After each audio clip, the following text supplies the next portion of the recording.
Амьдрал арвж явахдын бүх шүлэг найраг руу нэлээд өнгөөгөө орцсон тийм жоон бядтай уулсан байсан үеийн юу л да.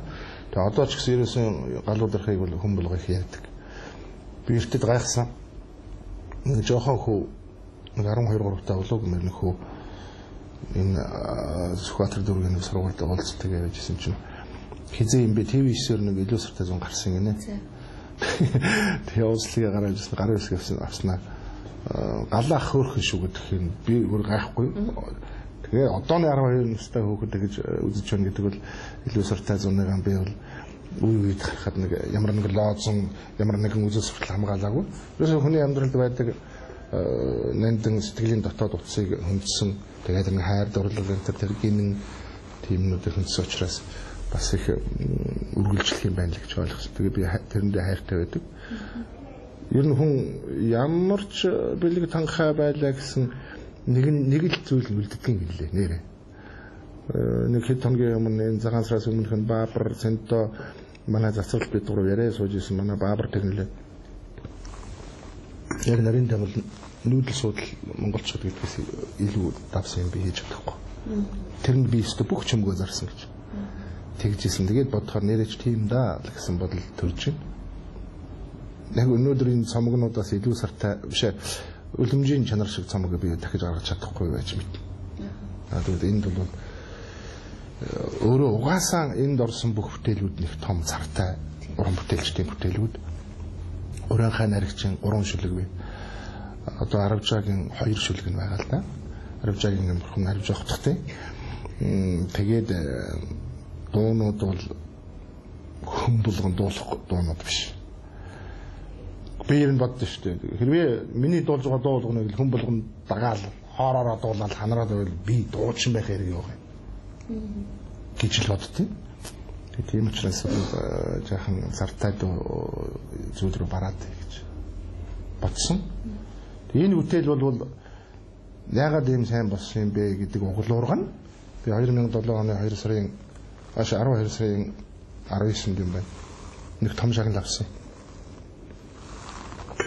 Монгол хамгийн хүндтэй шагнал. Досон хондон сангийн гоо зүйндээ шагнал гэж. Их мөнгө дагдаг. Тэр нь эдийн засгийн хөшүүрэг болдог.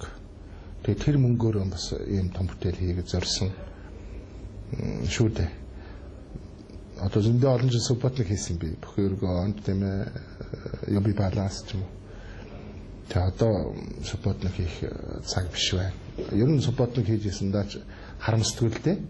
Тэгээ тийм үйл байсан. Тэгээ яагаад би ингэж ганцаараа тоглох болсон, ганц нэг жүжигчний театр байгуулсан бэ гэвэл хүнтэй таарахтаа жоохон таарах би. Яагаад таардаг юм бэ гэхээр зэрэг яг чамтай яриад ингээд тайван сууж байгаа шиг тайзны ард ширээ цэвэрхэн тойлог ирэлтэй цэвэрхэн миний анхаарал тоглолтоос өмнө 2 цагийн өмнө бэлэн байх учиртай гэдэг тийм дижайгийн драмын театраас сурсан. Драмын театрын мундагчудаас сурсан. Тэгээ захтаар байгаа юм шиг танигдтаал нэг аяг пив уучаал тайз руу гарч байгаа энэ төр явдал манайд их байна. Энэ бол наран туул зах биш урлаг болов. Урлаг бол өөрөөс юм. Ариун зүйл. Тийм учраас тэрийг их барааддаг. Тэгээ тэрийг бараадаж явсан учраас юм уу тэрийг илүү бараад гэдэг тийм ташуур энэ гоо зүйн дээр шагнад өгсөн. Тийм учраас энэ үлэмжийн чанар замаг бол намайг одоо шавхсан. Би өөрийгөө шавхах гэж бодсон. Тэгээ ийм нэг дуу яруу найргийн бүтээл донд бол энэ үлдэн нэг л энэ л үлдэн. Ер нь бас нэг айгүй болохыг хичээн л дээ. Тэгээ урд нь яасан ч зоргоороо байсан зайлвал нэг хихэл зоргоороо байсан бэл. Тэгээд одоо жоохон иччихлээ гам л та. Гавьятынхаа тэмдгийг буцааж авах гэсэн тал байна уу юу? Байна. Ясагт мартадгүй юм байна. Тэгэд яасан бэлээ? Тэр усын зэрэгт сүрхийн болсон. Тоглолт болоод. Дөнгөж аваад авсан байсан. Тэгээд зэрэг жоохон хөөтөндөө тэгээд орос уран бүтээлчдийн нэрийг хэлээд яхан тийм ээ. Тэгээд зарим жоо халамж суугарсан явдал бий. Би ч өөрөө нөгөө зүрх жоохон одоо муугар л яг зүрх сайтай шүү дээ. Тэгээд нэг индрал гэдэг нэг юм уудаг гэсэн. Тэгээ нэг индрал жоохон өмнө бас нэг жоохон зөрчил гараад нэрвтаад тэгээ индрала тал байх хэрэгтэй байсан ч бүтэн уугаад гараа явахгүй тайзар одоо менежер. Тэгээ гараад энэ хил чинь нэг нөхөн шахацсан шиг болчихдгийг. Ихний удаа тий. Тэгээд би дуулаад дарны загасранганд дуулаад гитартаа дуулаад ингээд явтал нэг шатны сэрхийн шатны тийм жоохон бүдэрсэн юм аа. Технэл зогтоо мохтоо байна гэдэл онлаа л да. Ер нь жоохон халмагдсан хүмүүс ирсэн байсан гэдэг толтонд бол бас жижиг орж исэн хүмүүс. Тэгэл өнгөрлөө. Тэгэл би чи юм тоосонгүй нэг хошин юмэр чаал эргээд орлоо. Тэгээд нөгөө чамин жолон жижигчин гараад хошин яриагаа ярьж байсан чинь муу гахаа ор гэл орилдог байх шүү. Манай үзэгчд. Тэгээд би гараад ирэхгүй. Ийм ард том гэж байд юм уу? Ийм үзэгч байд юм уу гэд тэр нь тухайн үед буруу болсон л байх л да. Тэгээд асуудал үүсээд хүмүүс рүү дайраад орж ирээд тэгээ нөгөө тэр чинь тоглолтын дараа нэг юм хөлөг гэж арих байлаа шүү дээ. Арих мэрх өгдөг биднэрт. Тэгээ суужсэн чи зөгтөө ингээд бахан хүнд арихаа би жоохон арих өгөөг юм чинь уурнаа. Тийм үү та нар харж байгаа.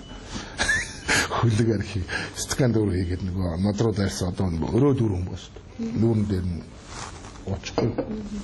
Тэгээ тийм нэг асуудал болоод тэгээ нэлийн дайрсан надруу хүмүүс тэгэхээр би гавьяатаа аваа. Ард түмэн юмд гавьяа тгсэн гэдэг юм л дээ. Тэгээ миний ааш болох штэ ард түмэн гэж байдгүй юм байгаа юм тэр чинь. Хаана үдээ. Тэгээд гавьяатаа аваа буцаагаад аа. Надад намайг төр үнэлэл өгсөн. Тэгээд буцаагаад аав гэсэн. Тэгээ ер нь гавьяатын нэмрийг би зүүдгүй штэ. Анх авсууд руу таач тэндээ зүг. Анх авсууд руу зүгэл тэгээд нэг манай хүндэтгэлийн намын сангийн дээр төр өгсөн юм чинь л байж тээ. Зүгүүлэх шаардлага байхгүй. Гавья гэдэг чинь тэмдгэрээ харуулдаг юм биш тийм үү? Гавья гэдэг чинь үгдгиймдээс би нарийн давуу энэ сосрором гэдэг нэр минь надад их том алдар хүнд байна. Энийг унгавал сосромын хог, энийг энчгээр навчвал сосромын зол. Тэгж л боддгийг. Тэ одоо бусад хүмүүс дараагаад яваад ах намайг авдаг юм байна. Ер нь ч одоо тэгээд 2600 хүнтэй бүгдээрэнд нөхчүүл их сайн хэрэг юм шиг санагддаг шээ. Одоо орж хотоогоо нэг мундаг үг хэлсэн байдгийг хулгайг хуйлгүй болгоё гэж. Хулгайг хуйлгүй болгоё нэг өгүүлэг. Тэр өстой айхтар. Яг л үл энэ хулгайчлууч ч юм бол зовж амьдарч байна гэж шүү дээ. Тэр өгүүлгэн дээр. Тэгэл хармаа авах гал зайлвал өмнөдний нүргээл баригдаал тийм ээ. Тэгэл яг хулгай бол хэцүү юм л дээ. Тэгэхээр ерөөсөө өөр хулгай бол их хялбар байгаа байна. Тийм учраас хулгайг хуйлгүй болгоё гэж. Тэгэхээр зэрэг бас энэ алдар цуглагч адилхан. Ямар нь зовж хулгай хийдэг, ямар нь зовхгүй хулгай хийдэг. Ямар нь зовж хулгай хийгээ тэгээд яг ядуу амьдралаасаа бол нэг ганц хоёр юм хөвсөлчаад насаараа шоронд суудаг. Ямар нь зовлонгүй хулгай хийчихээ тэгээд тансаг сайхан байгаад юу гэдгийг бүх юмар зингэж аргаж идэх юм бэ. Ээл гэж боддгийн доржигтойхын тэр өгүүлэг бол мундаг. Би ер нь доржигтойх их хүндэтдэг. 90 онд орцсон хойсгол харж байхад тисэж үзгээд нэг юм битсэн байхгүй. Энэ хойсгол залуу шоронд гарч иж байгаа зүгээр л тисэл хүлээчих гээд. Мундаг л таа тэгээд ийм мундаг хүмүүс ч Монгол техник шүү дээ. Гомсрах байна. Гадаад яамны сайд олон жил хийсэн Хаким ах байна. Одоо зураач байдгийн ах байна. Байдах гавьяат авлаа. Гавьяат авах гал. Ер нь гавьяатын асуудлын манай зохтой бид нэр их хөдөлсөн. Би энэ төлөвчтэй уулзаад доржигтойхын шангал манглагчтай улаарын хөлсөлтгөө. Тэгээд байдахтаа би хэлсэн. За ах минь одоо ингээд гавьяат аваад одоо ста баярлаа, дард төмдөө баярлаа, төрдөө баярлаа гэж хэлв. Өөртөө баярлалаа шүү дээ ах минь гэсэн. Чи маань ярьцлагтай. За миний жоох авьяасыг тэр үнэлж байгаа юм биш тааханда гэж яваад гэсэн. Бусад хүмүүсээр хараа уйлж мөйлөх гэх нэг тийм сонин яалаач гэж уйлах юм бэл.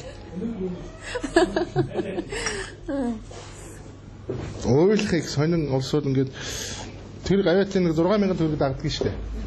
Тэгээд 6000 төгрөг байгуулганд гаргадаг. Тэгээд 6000 төгрөг тэгээд хүн хоос халахгүй манайхан ч.